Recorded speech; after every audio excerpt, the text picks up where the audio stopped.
ขอแตบใต้ไหวสาในปุญญาปารมีธรรมของพระมหาเถรานุเถระเจ้าคณะพระสังฆาธิการที่มีสมณะเมตตารับฟังรายการนี้อยู่ยังวัดยังวาจุตนจุองค์ขอความผาสุกในธรรมจุงมีแก่บรรดาพี่น้อง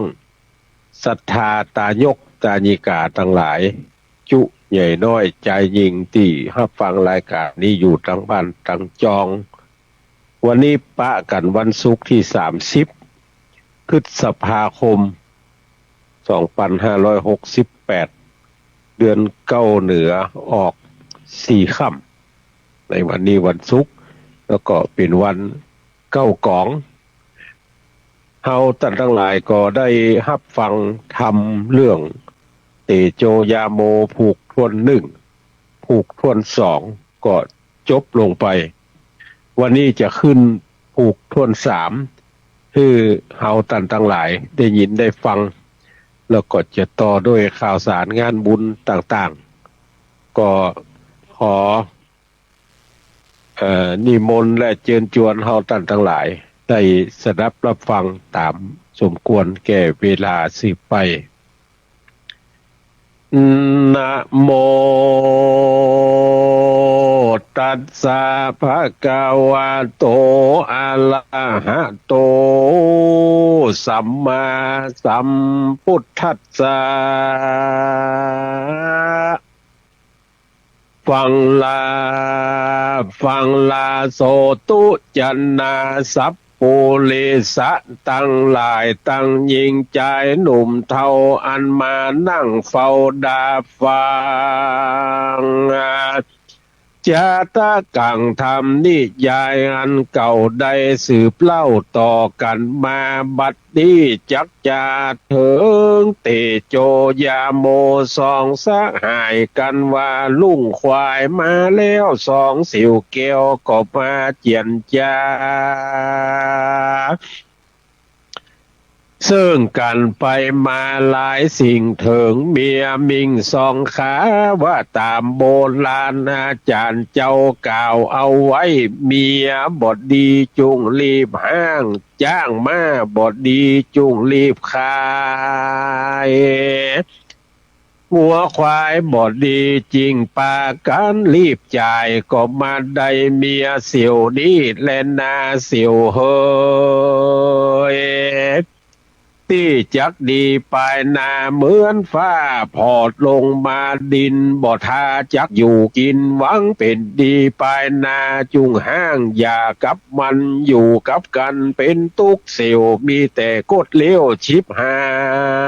ย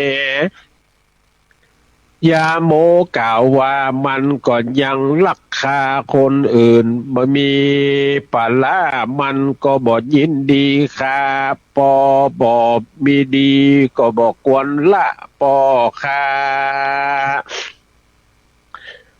ละเพราะว่ามันงามไผมาถามเรื่องเรามันบอกเข้าใจตั้นตัวมันบอกหันชอบสู่คาได้หู้แต่เบิ้นมาและนาเสียวเฮยเตโจจิ้งกล่าวว่าเสียวไว้ใจเมียเสียวว่ามันฮักเสียวสันใดจาไปไหนมาก็เดือดก็ด่าว่าเป็นห้าเป็นโหงข่มผัวลงต่ำไตผัวยากไล่ดูแควนปูนดีก้ายแกนเบื่อนายนีละป้ายมันเสียหาเอาเมียคนใหม่บอดใจว่าหาเขียมแต่นาสิวเฮยยาโมก็จิ้งกล่าวว่าตามที่มันบอกข้านอกจากข้าคนเดียวไผบ่ทามาเขียวหยอกมันบอกกดนอกใจโพมันกลัวใดละขว้างเจนใดบ่เป็นไม่เป็นห้างก็บ่ยอมไผ่สักคนเต็มลูกเมียบนหยาดฟ้าบ่ บอกขอพอหน้าคนใจบอกเฮือใดละอายพี่น้องเจ้าบ้านมันว่าอย่างนี้แหละเสียวเฮยที่นั่นเตโจจิ้งกล่าวว่าเสียววันนี้ข้าเอาปืนข้าไปดาหัวไว้ทาวันผู้กินเข้างายบ่ฮื้อควายเราไปป่าจักเหมือนกากำมันว่าเฮอใดรู้ไว้ใครรู้ใส่ใจมันกันไข่หันจีแจงว่าใจเมียนั่นเสียวใจเมียเสียวนั่นแสงสันใดเราปากันไปสอดลาเข้าในป่าดอยดงตาวันลงลำหอยเราก็จะก้อยคืนมาเสียวลุ่งดายังขัวทาวันผู้คาก็จักไปและนาเมื่อนั่นยาโมก็เอาปืนไปบานจิ้งปากตานกับมาลิกาวันนี้สองขาจักไปป่าไปสอดล่าหากินไปหายิงยังหมูป่าเสียวบอกข้าว่าจักมาฮือแต่งดาขัวไว้ทาเอาไปตั้งมีผ้าและควันฟันและนาเตโจมาถึงบ้านจิ้งฟู่ตันจะไข่ว่าเราจักไปริมป่งไปต่างลงตินดอยพอตุ้ยหอยหมูป่ามันสอดล่าเป็นฝูงอยู่ดอยสูงโคกขอมันหากินหนอนและบุกบอนมันเตียวจอนเป็นหมูละคุดกุ่นอยู่หิมปงเฮาก้อยลงพกขอหันแล้วจ่อยิงเลยและนาซองสหายรีบเดินสะไซไปถึงต้นไม้ใหญ่หิมตางก็เอาธงวางป่างข้างสองเสียวย่างพกกอยลมปัดจอยเย็นสะซ้อยสองคนนอนก็ม้อยหลับไปตาวันใสบ่ายค่อยลงลำหอยยามแรงก็จัดแจงปิกปอกเปื่อจักไล่วอกมาลิกาฮือยาโมไปก่อนไปลี่ซ่อนก้นตูพกพอดูเมียเสียวจักกดเลี้ยวสันใดจาชื่ออยู่นอกฟ้าโพกขอจักหันต่อสายตาแจ้งขวายมาหลอดแล้วฮื้อเสียวแก้วกอยขึ้นเหือนเนอเสียวเนอส่วนเตโจแต่งสปายปืนและธงหอกเขาเนี่ยเดินต้องเต้าโซเซถึงบ้านยาโมยามคำเตโจก็พร่ำเจียนจาวันนี้มาตั้งคำตาวันโตกต่ำมืดตันพิงตูไปยิงหมูป่าหมูผี5 ปอบอตันตายยาโมสหายตัวพ่อหมู3 หลอกก็มาบือคบหัวตามเลือดตัวปอกเปิกมืนตาเสือเกิกบ่หายใจหมูโดดไปเสียจอยสิวคาน้อยก็ลวดตายไปข้าก็มาเสียใจยิ่งนักป่าผัวหักปื้นไปตายข้าเสียดายบทใจน้อยเต็มเสียเงิน100เงินปันบทเสียดายมันเต้าเสียวบทเดียวใจข้าปอบทดีเมื่อหัวตีข้าก็ห้ามว่าหมูมันซ้ำอย่าตัวตามมันจริงเป็นข้อเป็นกรรมสันใดก็บ่รู้ใดข้าฮบลู่จริงไว้ก็บอกตันมันพอตาวันก็มาคำลาได้แต่เสื้อผ้าฟังกลับมาจักว่าสันใดจะแม่เสียวยาวหาว่าข้าจักอย่าเอาเหนียวเอาเสียวไปตายเนื้อแม่เสียวเนื้อ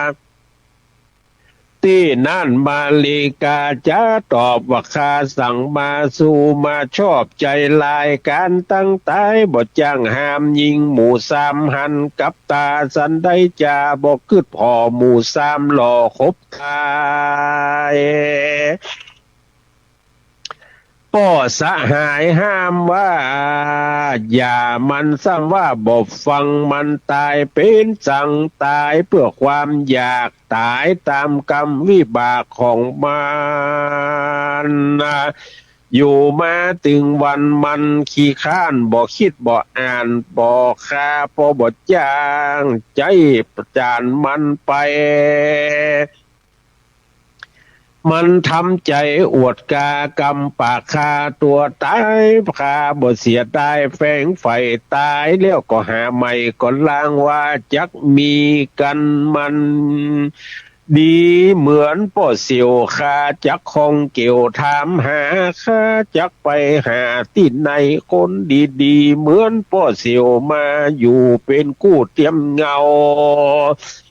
เอามาไว้เป็นเจ้าจักนั่งพอจักนั่งเฝ้าและนอนแยงเต้หน้าป้อสิวเฮยที่นั่นเตโจ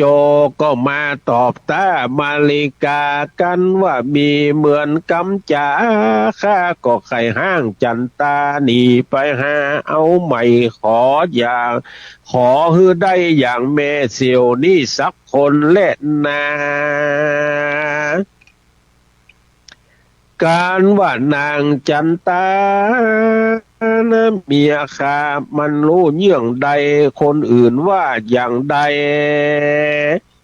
ข้าก็ว่าไปอย่างนั้นเหมือนขี้ควายไหลตัวหางนั่นแหละนางมาลิกาจิ้งกล่าวว่ากันบ่มีตาควายบ่ลงกันป้อเสียวตกลงปงใจลักชอบข้าก็สาธุจอบยินดีหาที่สุดบ่ได้ตามแต่ตานไทยขุนนามันซ้ำกล่าวแถมว่าวันนี้ข้าอยู่คนเดียวโดดเดียวบ่ยอมมือป้อเสียวปิกบานเมื่อเฮือนขออยู่เป็นเปื้อนคาข้ากลัวผีตายโหงกลัวมันมีผีพงมาหลอกกลัวผีบ่บอกมาเลียมมันมาจัดแจง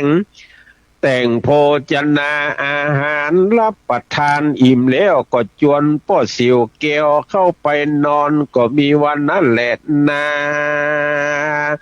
ยามนั่นเตโจกำบอกขี้ยาไปนั่งท่าปายในนั่งเกียดไฟขี้บองมาลิกาก็จริงขิงร้องบอกพ่อเสียวดับไฟเตโจจิ้งไขบอกกล่าวคายังบอกให้รับคาบอกดับไฟเตือคากลัวผีเสียวยาโมจักมาลู่มาหันมันลุกมาปันฟังฟ้าวกำแขนป้อเสียวเข้าไปนอนว่าหัวใจเจ้ามอนมันนั่งสั่งติดนี้กันหมู่คบกาบกันปอบ่หอนจักคืนมาแหลดนาป้อเสียวเฮยยามนั่นเลยเตโจจักพานุงมันออกเสียเหลือแต่ตัวร้อนจนมันบ่ยินเดือดร้อนและบ่มีอย่างอายมันว่าถึงจักตายก็ป้อเสียวคนดีของข้าเหมือนได้ขึ้นสวรรค์จันฟ้าเป็นนาบุญของข้าจาดเดียวหักมาตันและนาป้อเสียวเฮยส่วนว่ายาโมพกอยู่นอกฟ้าหันกับตาทวนทีเมียกูนี่ถอยจังไรมันอยู่ในบ่หูใจชอบสู้ตันหาจานินตาผัวขิ้นจาดูหมิ่นดูแควนยิงปากแบนนาหน้าผากลอกเป็นยิงศอกกอกใจดำปากเป็นธรรมใจบาปบ่สุภาพธรรมดากำปากกำจาเสพใบยิงบาปใบไล่พญายาโมอยู่นอกฟ้าโพกขอเป็นอย่างอีหนอเมียแปลงเสียที่แรงได้สมสู่ได้กินได้อยู่กับกันเหมือนมาตามธรรมดาว่าไว้ก็มาได้ตัวกูลีนาและนา สัตตลูคือเมียฮักเมียใจยักก็ยังมีอันเมียดีก็เหมือนแม่ถึงหนุ่มแก่ก็เหมือนกันเนี่ยฮือหันต่อหน้าไผ่จักว่าเมียดียาโมอยู่ปลายนอกพอเล็งหันจำชื่อไว้อย่าได้ไว้ใจต่างอย่าได้วางใจคอน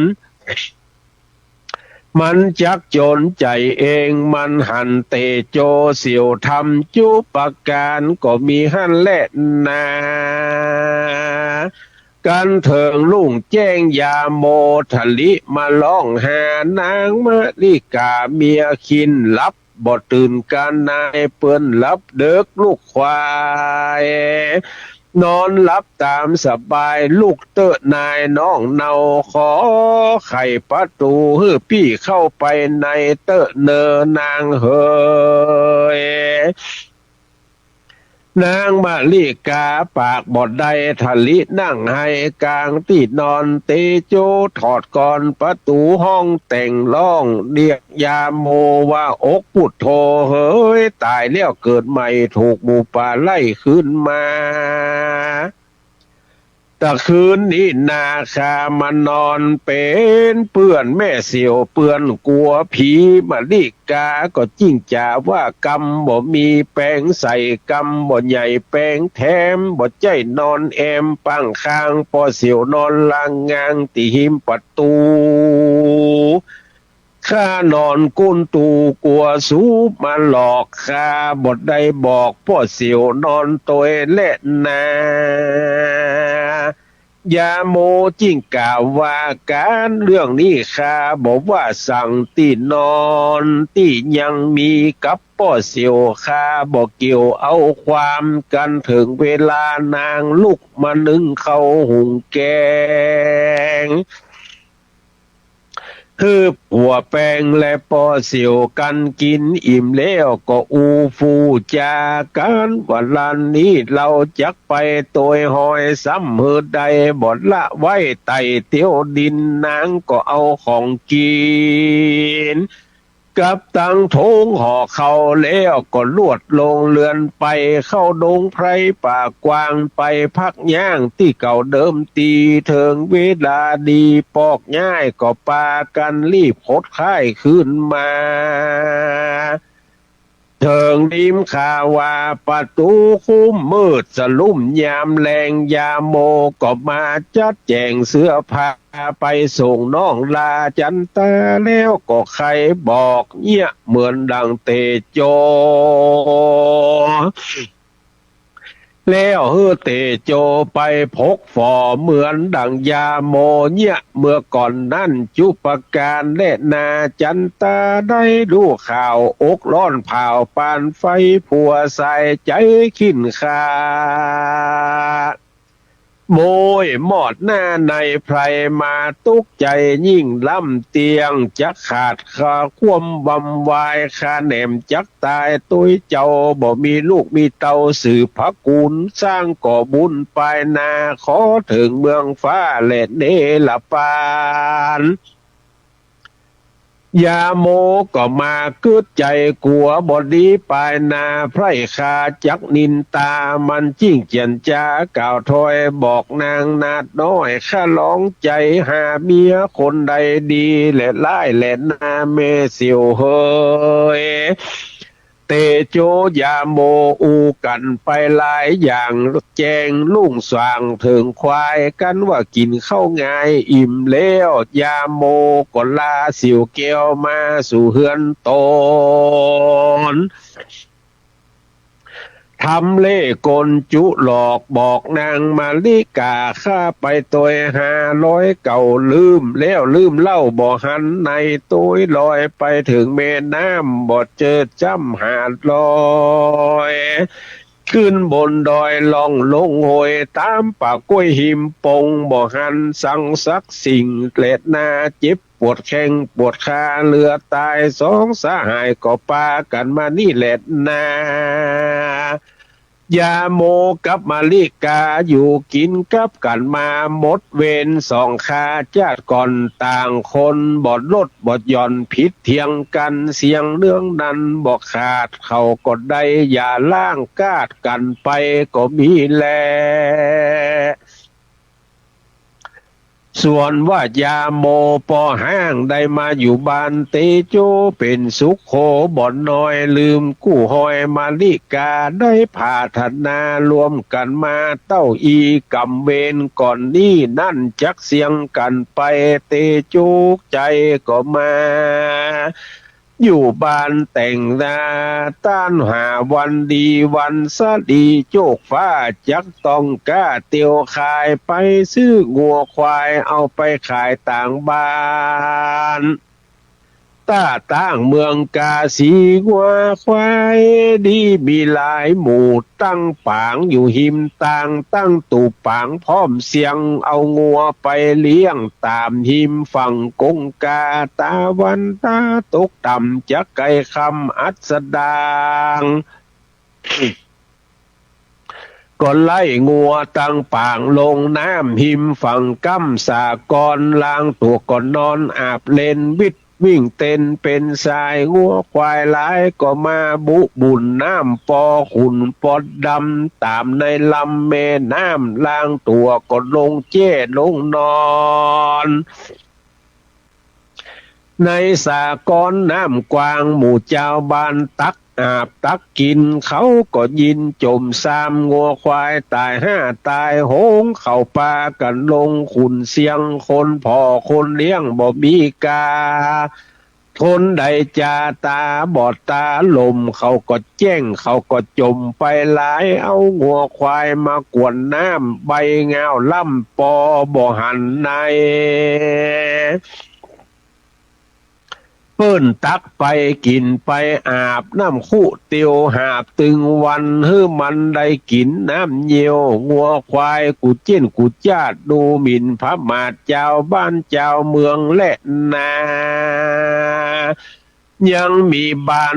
หนึ่งชื่อว่าบ้านสวนดอกอยู่ตังวันออกเมืองกาสียังมีลูกแม่ไม้เป็นจ้างต่อหูกและปั่นไฟมีลูกอยู่ยิ่งเดียวชมชะเลียวอ่อนอ้อยนางนาดน้อยอายุได้16 ปีนางนาลีจบการต่อหูกปักเป็นหูปเป็นลายปักเป็นเส้นเป็นสายเป็นดอกดวงมาดวงดอกไม้นางทำใดจุอันนางชื่อว่าฟองจันมีผิวพันธุ์ใสส่องนางบอกขึ้นล่องเอวบ้านไผ่บอกคบคนใดไปเป็นกู้นางมาอยู่สร้างการเฮื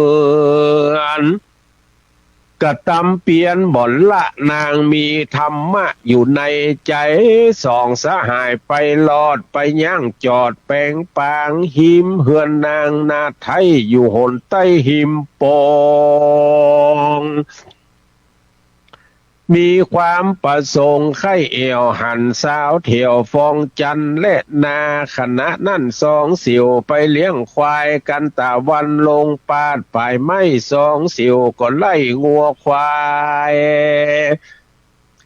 หมู่ดวงลายไปกินน้ำตาเจ้าบ้านเขาก็ร้องด่าโวยวายงัวผีตายควายผีห้ากวนน้ำตาตังเนื้อสังบ่เมื่อเขาเหี่ยวซ้ำขี่เยี่ยวลงมาปอกก้านี่นาตามันบอดบอกคืดฮอดเปิ่นจักไปอาไปกินสั่งบอกไปกินตาไตตานี่ตูเอาใจอาบตึงวันตาวันลงมาม้อยนางนาคน้อยฟองจันก็ไปหันน้ำตานางบอกว่าสันใดบอกมีใจแจ้งดาน นางก็แย้มไข้หัวน้ำขุนควายงัวจางเตอะไผ่ว่างาวว่าเสอะคาจักตักน้ำขุนควายขีขอให้มีบุญหลายมีงัวควายเหมือนเปิ้นว่าอันแล้วฟองจันน้องแก้วกดตักน้ำมาสู่เฮือนโตนก็มีแหละนา ยามนั้นสองสหายไล่วัวควายมาบานได้ยินนางปากตันเจียนจ้าหาบน้ำมาต่างหอมจิ้งปากันทอมตัวมาเถิงเกหาแห่งห้องนางนาน้องนาลีบ่มีสังสักสิ่งตุกไล่ยิ่งอักโคหอเฮือนโซเงี่ยงลังงางยามอยากยกย่างย้ายก็มากวยเฟื้อนไปมาหลังคามีแต่ดุการคาดกับก่อนตองค้าซอนก็มาหยวดหยวดฝาก็มาพวกพังพาดตกลงอยู่กลางดงป่าเหล่านางมีเก้าหมากอยู่เครือและเครือปูสัตว์เลี้ยงดูก็หาบอดใดอยู่ลอดล้อมคาป่าไม้เป็นบานป่าไร่ริมดงและนายามนั้นสหายสองคนได้ยินสองแม่ลูกจาโล่งถูกอช่วยกันต่อทำหูกไฟไหมต่ำได้ลายพันเตโจหันสองแม่ลูกก็มาถูกหัวใจนางมีนาตาใสส่องคิ้วก้อมกล่องเอวกลมฐานานมต้นเตาเหมือนหล่อเบาแปลงเอา10 นิ้วหน้ามือนางก็เหมือนขูดเหมือนเหลาสมเปิงเป่าย้อยแย้มสองฝ่ายแก้มเป็นปวงคำสอดดวงใสส่องซารูปน้องถูกลักขณานางคนนี้นายังหนุ่มสีบานจุ่มงามดีเป็นคนมีมารยาทนางจบฉลาดการต่อตำหู้คบยำเท่าแก่สองคนแม่ลูกอยู่ตามโจรและนาคืนนั้นแหละลุงแจ้งมาขวายแล้วสองสหายเกี้ยวก็ปากันไปบอดจ้าไปเผียวบ้านก็หันหน้าฟ้องจานนั่งต่อหูกสมเปิงเป็นกู้ยาโมกันปากันขึ้นไปฟู่จ่าต้านต่อวายนาล่อเจียนจ้าตั้งหน้าตั้งตามาหาแม่กำเขืองมีแต่นักนาข้าเตียวมาใดเจ็ดหัวเมืองหาเสินบ่หลีกเว้นเมืองใดเสาะหายิงผู้เปิงใจบ่ปบในสักแห่งก็มาหันลูกแม่นี่คนเดียวยิ่งมีปัณาการของฝากเพื่อจักมาขอเอานางน้อยนาดไปเป็นเมียขอแม่อย่าละเลยเสียมองปากแม่ขอเอาสหายคาไปเป็นลูกเต่าขอเอาแม่เป็นเจ้าเป็นมารดาคาแม่รับตาเอาสิวคาไว้เป็นลูกผู้ทวนซองตามหีดกองมาแต่ก่อนขออย่าฮือใดคาได้ใจอ่อนใจตายเดเตอที่นั่นนางแสงดาจ้างต่อหูกเจียงจริงเรียกร้องลูกตนมาว่าที่ดาเฮ้ยลูกแม่จุ้งหันแก่มารดาเพื่อนมีบรรณาการของฝากมาขอลูกน้อยนาดไปเป็นเมียแม่บอกเกินเนื้อลูกใดสุดแต่ลูกไทยจักเอาแหลนนาลูกเคยที่นั่นนางขนิงใจว่าจักถามดูก่อนเตอะรู้เรื่องกำจาจักเป็นคนดีหรือคนให้เดินต้องไฟไกลแม่จันฟองจริงถามด้วยกำงามทวนที่รู้แจ้งตีสังกาเจ้าลุงเกิดปีเดือนใดจาข้ากลัวจะตานามบทถูกจักตุกโศกตุกมองใจกัวบทดีไปนายาโมจิ้งกล่าวว่านางเฮยข้านี่นาเลยเกิดปีกับ4 เดือน9 วันเสาร์นางก็มาไล่เอานามปีและตัวเปิ้งอายุเจ้าลุงได้เกิ่งคนปลายตามหมดไว้บอกไว้มาถูกได้ตัวนางยอดชิงบางรู้ที่แจงโดยที่ปัญญาแก่เหลือมารดาหลายขวบเขาเปิงเป็นป้อเท่าตัวนางคิงใจจะจองนะ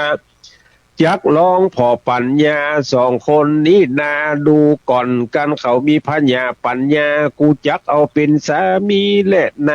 างก็จิ้งจาถามเป็นปัญหาเจ้าลุงลูกเจ้ามาบ้านคาลุงทางป่าทางยามากี่ม่อนล่องโหยมากี่วันเตโจจิ้งกล่าวว่าลุงทางป่ามา2 มอนล่องโหยมา2 วันลุงมาปุ๊บจ้างสารกินใบไม้แห้งเป็นหมูลวงลายลุงเกี่ยวจิ้งพายเข้าพายออกเป็นสัตว์ยังและนาบอกคือตัวนางแล้วนางจิ้งถามไปนา ว่าลุงเจ้าเลี้ยงพระไว้กี่ตนขยมกี่คนเตโจกล่าวว่าเสียวคาเลี้ยงพระ6 ตนขยมบ่มีสักคนมันละเสียแล้วจิ้งหนีมานี่เสียงแหลดนานางก็ถามว่าเจ้าลุงมาเถิงหนตางมาปะขี้ข้าน3 จำพวกกาอัน1ขี้ข้านกินอัน1ขี้ข้านส้วยล่างอัน1ขี้ข้านอยู่3 จำพวกนี้จักได้อันใดจาเตโจตอบว่าขี้ข้านกินนั่นมีอันใดก็กินหมดเสียเสียงบ่มีมันบ่มีส่งซาเขาจังหันบ่ห่วงไว้กินไปนาบ่กระทำบุญฮือตานสักเตื้อขี้ข้านล่างคือรู้แต่กระทำบาปผิดศีล5 ข้อรู้แต่กระทำกาละมนตินติด8 ตัวมันบ่จ้างสวยจ้างล่างขี้ข้านอยู่นั่นคือว่าจันฟ้าตาว่าติงสายามาตุสีตางานเป็นที่สุขใจมันก็บอกให้ไปอยู่หู้แต่ต่างไปสู่นรกและอบายผู้เดียวอันนี้ชื่อว่าขี้ข้านอยู่และนางก็ถามแถมว่ามีคน3 จำพวก1นั่นดีแต่กินบ่จ้างไว้อัน1จ้างหลับบ่จ้างนอนอัน1จ้างสอดบ่จ้างเอวจักได้อันใดจาเตโจแก้ว่า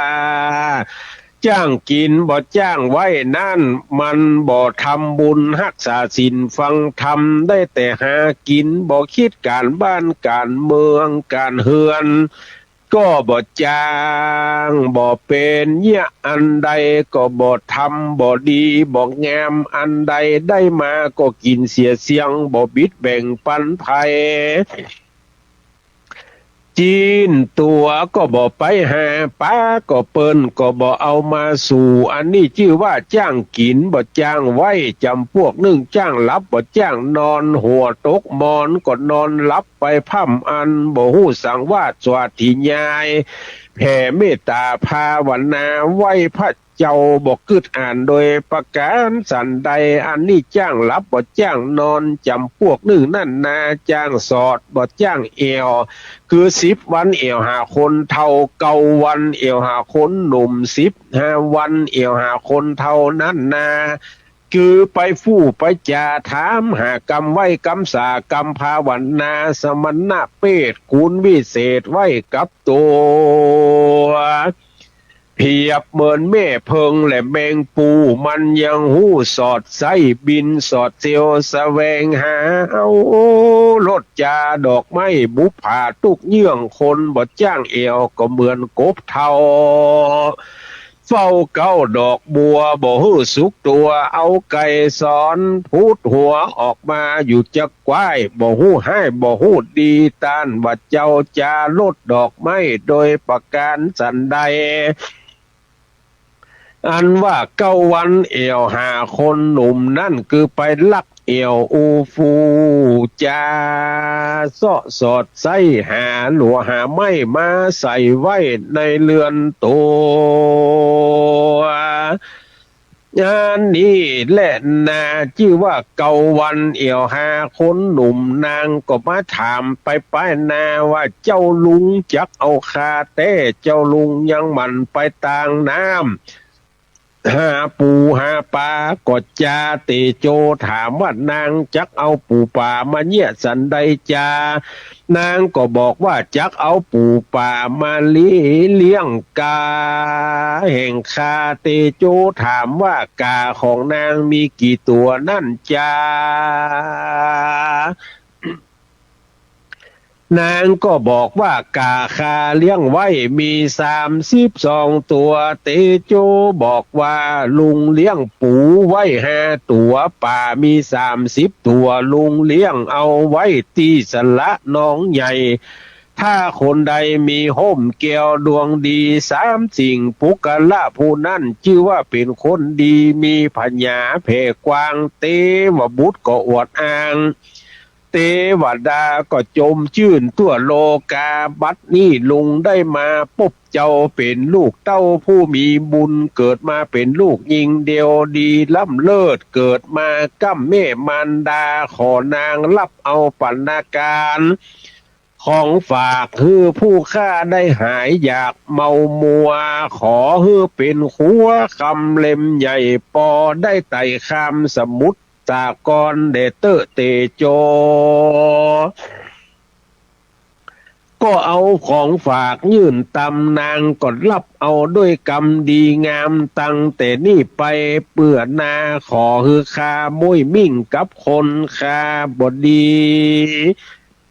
ตัดใดบ่ถูกใจเจ้าพี่ขอได้ตีได้เตือนได้สอนขอพี่อย่าบิดคอหนีจากข้าได้ลำบากหัวใจข้าบ่มีไผจู้โจยเปรียบเหมือนคนป่วยบ่มีหมอรักษาอยู่2 คนมันดาจุเยืองมาสิ้นเปลืองตุกยากเหมือนตาพี่หากมาหันหาติเกาะที่ผันบอดใดพี่ขึ้นต้นไม้ก็คือมันถึงปลายแดดเตอะนาส่วนเตโจก็มาดูตำลาปีเดือนวันดีก็มาสู่ควรผูกมือเจ้าทั้งสองเอาเงิน3,000 คำ 300กับตังงัวควายหลวงลายนอมอบปงปันฮือแก่2 เจ้าเลี้ยวก็อำลาแม่เสียวน้อยมาสู่เฮือนแห่งตนก็มีวันนั้นแหละนาส่วนยาโมกับนางฟองจันนาดน้อยนาจืนจ้อยใสสีก็อยู่กินยินดีเซิงกันไปมาจะจอง2 พี่น้องบอกคัดบอกคืนพ่อจันฟองน้องลามีปัญญาแก่กาเลือใจฝูงวงใหญ่พี่น้องเขาก็มาขึ้นสู่ดงหาบ่มีโลกาเจ็บป่วยใครอยู่กับกันได้3 ปี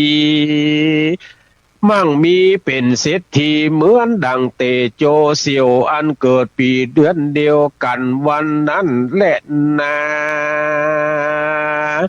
ใครขี้ยาอันมีเศษจ่าห้องเหตุทำจาดกยกมาแต่เก้าตามดังพระพุทธเจ้า หากได้เตสัตนามานิทิตังขีญา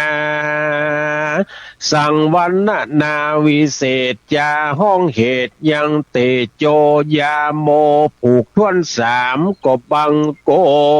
มโสมเลศเสด็จท่านพี่น้องศรัทธาผู้ฟังทั้งหลายก็ได้ยินได้ฟังพระธรรมเทศนาในเรื่องเตโจยาโมซึ่งเป็นธรรมนิยายข้าวเป็นธรรมสอนอู้ถึงเรื่อง2 สหายเป็นกู้เดียวเสี่ยวเพื่อนกันแต่ว่ามีพระลีญาเมียมิ่งบ่เหมือนกันคนหนึ่งก็เป็นคนปากบดีคนหนึ่งก็เป็นคนดีเชื่ออี้เป็นต้นดังนั้นก็ถือว่าธรรมเทศนากับเนี่ยมี3 ผูกเป็นที่สอนใจของเฮาท่านทั้งหลายอยู่จุมือวันยามก็ขออนุโมทนาใน ส่วนกุศลและเจตนาที่เฮาตั้งหลายได้รับฟังมาตั้งแต่ผูกทวนหนึ่งทวนสองและทวนสามจบลงไปตอนนี้ไปก็จะอู้จ่าถึงเรื่องข่าวสารงานบุญต่อจากตุลุงยองได้ประชาสัมพันธ์ไว้ตะกี้พี่ตึงสายเหนือสายใต้สายวันตกวันออกในจังหวัดต่างจังหวัดได้ฝากข่าวตุลุงยองเอาไว้และส่วนต่างเพก็มีอยู่ 3-4 งานก็บ่น้อยในกำแล้วอีเตอ ตลอดเดือนนี้เดือนมิถุนาที่จะมาถึงวันพุกวันเฮือนี่วันนี้ก็30ละวันพุกก็31เป็นวันสิ้นเดือนพฤษภาคมก็แต่ว่าวันซืนได้มีโอกาสไปร่วมประชุมเพลิงศพของตุลุงจันทร์อุณากโลอ้ายบ่าวของปอเลี้ยงสงวนชัยเลิศเจ้าของปางจ้างเม็ดแตงซึ่งเพิ่นได้บวชเป็นตุเจ้ามาได้13พรรษาได้มรณภาพลงที่วัดบ้านเหล่าตำบลเมืองก่ายอำเภอเม็ดแตงก็ได้มีโอกาสไปร่วมงานก็ตั้งเจ้าภาพอันมีท่านพระธิการธันวากับเจ้าคณะตำบลพระครูสุพัฒนาเขตและพี่น้องศรัทธาแก่วัดแก่บ้านป่อน้อยผายคำลาพิษแก่วัดป่อหลวงประพันธ์สุธาชัยแก่บ้านก็ฝากประกาศอนุโมทนาประชาสัมพันธ์กับทุกภาคส่วนที่ไปร่วมกันเอาโฮงทานของกินของว่าไปเลี้ยงดูสู่จูกันก็ขออนุโมทนาในกุศลและเจตนาที่เขาตั้งทั้งหลายได้ทำบุญไปตะวาแล้วก็วันฮือวันอาทิตย์ที่1นี่ท่านพระมหาทิติวุฒิญาณวิโรรองเจ้าคณะตำบลแม่ปูงแม่ห้วยเงินก็จะได้จัดงานทำบุญสัตมวานครบ100 วันคือกับแม่น้อยจันทาธงชิวซึ่งเป็นแม่ของท่านพระมหาท่านรองเจ้าคณะตำบลจะทำกันที่วัดดอยปล่อยนกศรัทธาในเขตทรัฐทัดใกล้ตำบลแม่ปูงแม่ห้วยเงินไผมีเวลาก็ไปร่วมกินหอมตาลกับท่านรองเจ้าคณะตำบลโดยการวันที่1แห่งงานวันพฤหัสบดีที่5มิถุนายนเป็นวันสิ่งแวดล้อมโลกคณะกรรมการเครือข่ายลุ่มน้ำกวงลุ่มน้ำลาวก็จะจัดให้มีพิธีสืบชะตาป่าไม้สายน้ำแม่กวงแม่ลาว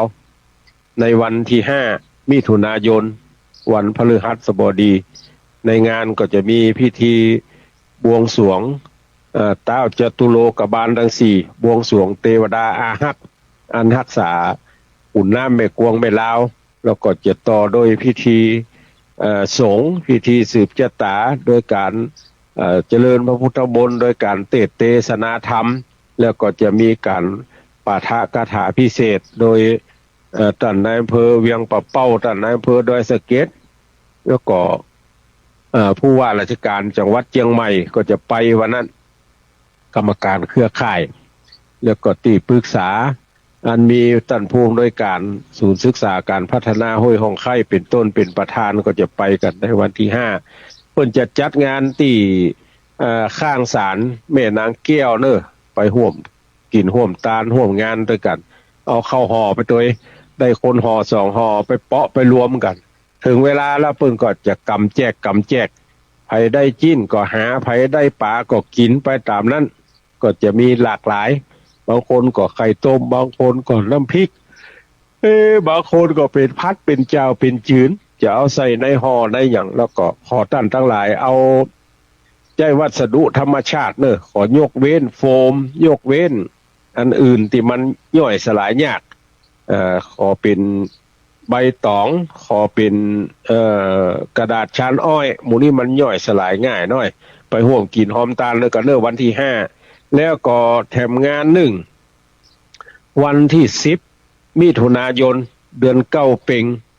ก็จะมีงานประเพณีส่งน้ำพระธาตุสารทัดใกล้นี่ก็มีวัดดอยจอมแจ้ง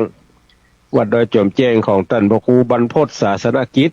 เพิ่นก็จะมีงานกูปีแล้วก็วัดหนองบัวแถมที่หนึ่งเนี่ยวัดหนองบัวก็จะมีวันที่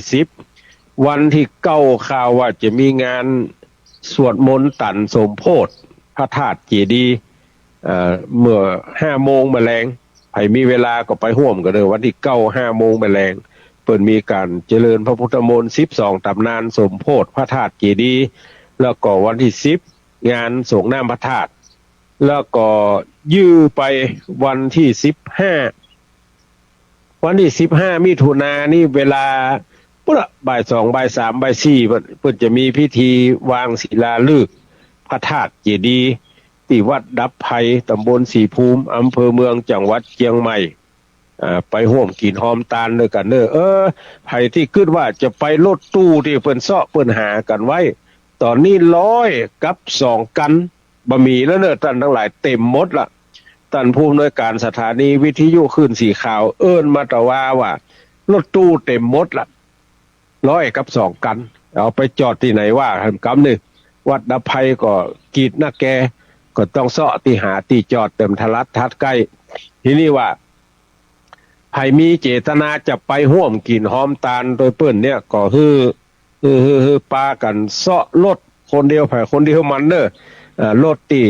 ตั้นภูมิโดยการสถานีวิทยุคลื่นสีขาวหาเอาไว้เนี่ยบะมีละเต็ม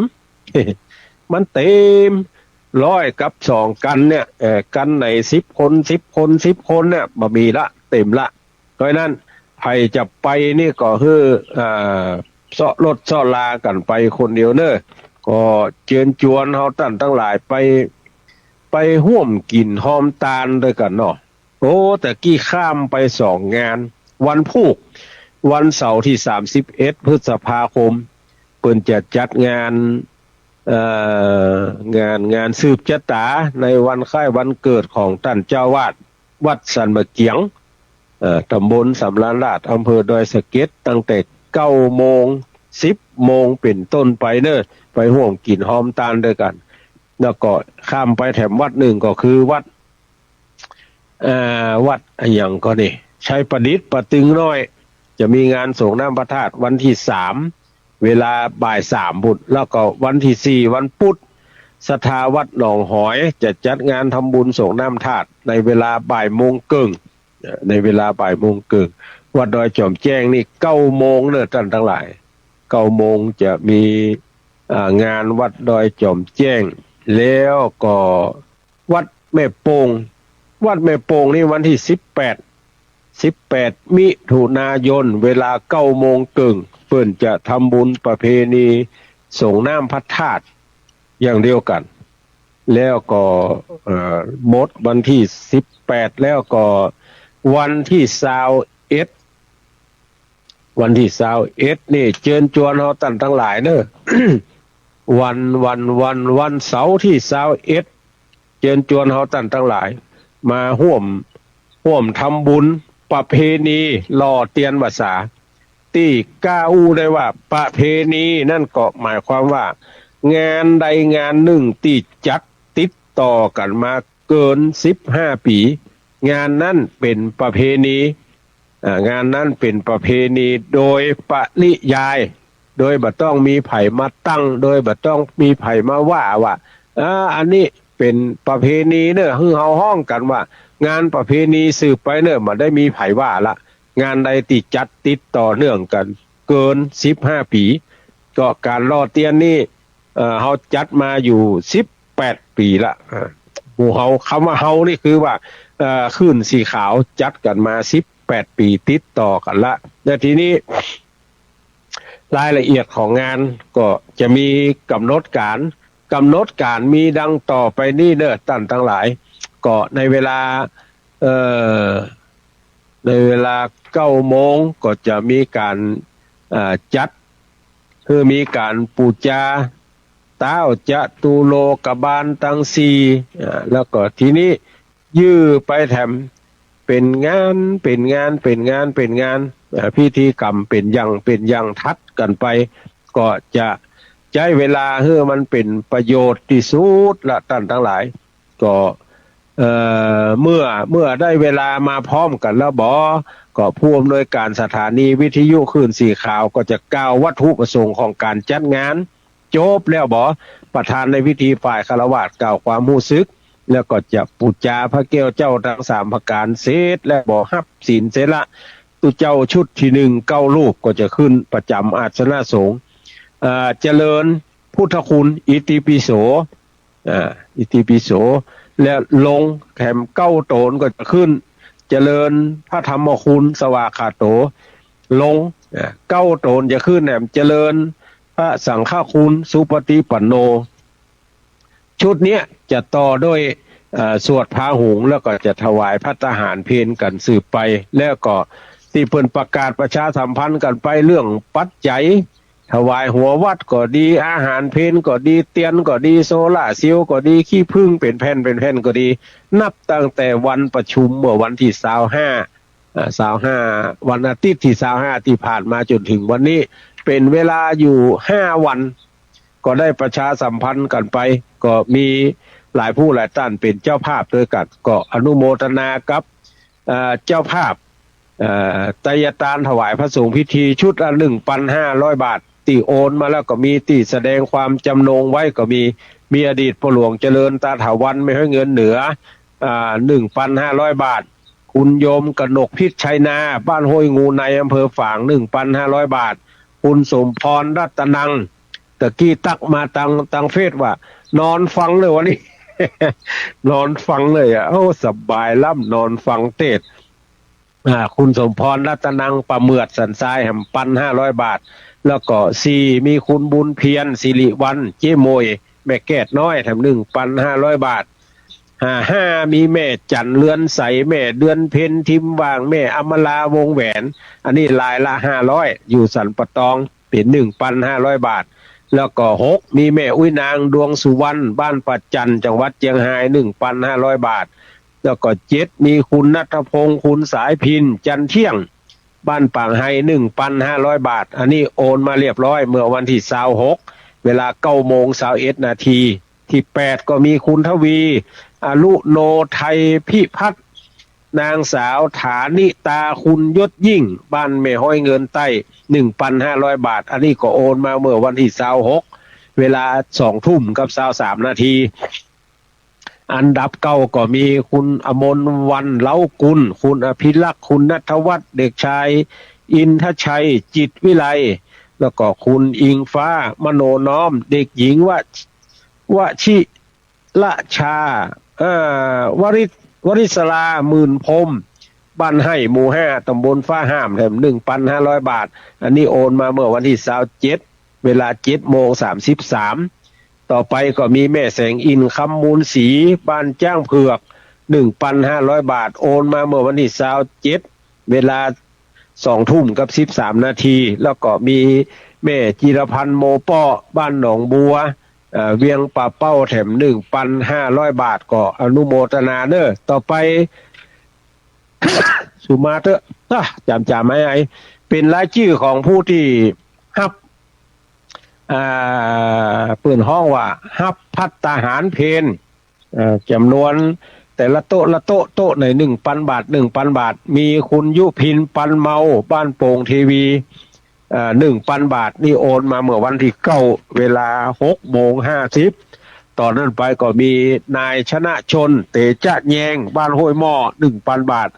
ป้าศิลาโคตรงามเวียงป่าเป้า 1,000 บาทโยมกนกพิษชัยนาห้วยงูในแถม 1,000 บาทคุณพันนิตาพรมมินบ้านสันปะตองแม่แตงอินตะขินแถม 1,000 บาทคุณอมรวันเล้ากุลคุณอภิลักษ์คุณณัฐวัฒน์เด็กชายอินทชัยจิตวิไลคุณอิงฟ้ามโนน้อมคุณเด็กหญิงวริศราหมื่นพรมบ้านที่12/12หมู่6ฟ้าห้ามอำเภอเมืองแถม 1,000 บาทอันนี้ก็โอนมาละเมื่อวันที่27เวลา 7:33ต่อไปเป็นป่อวันชัยแม่โสภาตนิโยบ้านแพะปาคาตำบลสง่าบ้านแถม 1,000 บาทโอนมาเมื่อวันที่27เวลา 20:14 นาทีอันดับ8มีแม่อุ้ยมีชัยพินโยภาส บ้านปางปอยอำเภอฝาง1,000 บาทโอนมาแต่ว่าเมื่อเวลา15:49 นาทีต่อไปเป็นรายชื่อของเจ้าภาพโซล่าเซลล์แล้วก็เตียนที่จะถวาย10 15 วัตต์นี่ได้จัดไว้30 ชุดตามคำบอกเล่าของผู้อำนวยการสถานีเพื่อจะเอาไปตานที่อื่นในวันที่เขาจะไปตานเตียนพุ่นโดยแถมก็มีแม่ทองเครือชัยคันธานางสาวธัญพัฒน์กีรตาพันกุลบ้านศพปราบจังหวัดลำปาง500 บาทโอนมาเมื่อวันที่26เวลา 14:45 นาทีแล้วก็ต่อมานายสมคิดนางสุรกานายคมกิจอัมพันธ์นี่ก็บ้านศพปราบโอนมาเมื่อวันที่26เวลาเดียวกัน500 บาทนายสุรชาตินางวาสนาอูป้ออันนี้ก็อยู่ศพปราบ500 บาทโอนมาวันที่26เวลา 14:45 นาทีแล้วก็คุณทวีอรุโนไทยนางสาวฐานิตาคุณยศยิ่งบ้านไม่ให้เงินใต้ตะขี้แหม500 บาทโอนมาวันที่26เวลา20:03 นาทีแล้วก็คุณอมรวรรณเล่ากุลคุณพิลักษ์คุณณัฐวัฒน์เด็กชายอินทชัยจิตวิไลคุณอิงฟ้ามโนน้อมเด็กหญิงวริศลาหมื่นพรม500 บาทโอนมาเมื่อวันที่27เวลา7:33 นาทีแล้วก็มีท่านผอ.สมปองมงคลสำโรงผู้อำนวยการโรงเรียนแม่โป่งประชาสามัคคี500 บาทโอนมาเมื่อวันที่